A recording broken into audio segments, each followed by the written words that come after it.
ይህንን የጎዳናና የአደባባይ አገልግሎት ማንም እንደ ልቡ እነዚህ ሰዎች የመናገር መብት የለም። ማንም አፉን ሊከፍትባቸው አይገባም። ራሳቸውን ሰጥተው ክብራቸውን ትተው በየአደባባዩ ለሚጮሁ ሰዎች ቆመ ውሃ ነው እንጂ ማቀበል ያለብህ። ከቻል ከጎናቸው ቆመ ነው እንጂ መስበክ ያለብህ። አትለፍልፉ ልትል አይገባም።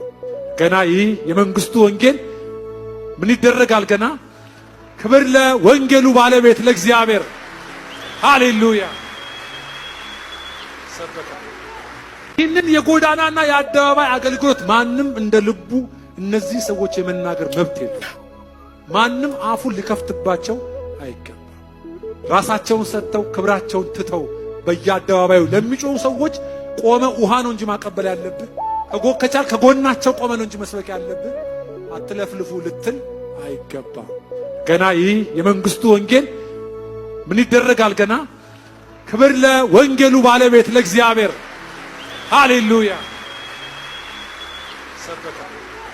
ይህንን የጎዳናና የአደባባይ አገልግሎት ማንም እንደ ልቡ እነዚህ ሰዎች የመናገር መብት የለም። ማንም አፉን ሊከፍትባቸው አይገባም። ራሳቸውን ሰጥተው ክብራቸውን ትተው በየአደባባዩ ለሚጮሁ ሰዎች ቆመ ውሃ ነው እንጂ ማቀበል ያለብህ። ከቻል ከጎናቸው ቆመ ነው እንጂ መስበክ ያለብህ። አትለፍልፉ ልትል አይገባም። ገና ይህ የመንግስቱ ወንጌል ምን ይደረጋል? ገና ክብር ለወንጌሉ ባለቤት ለእግዚአብሔር። ሃሌሉያ።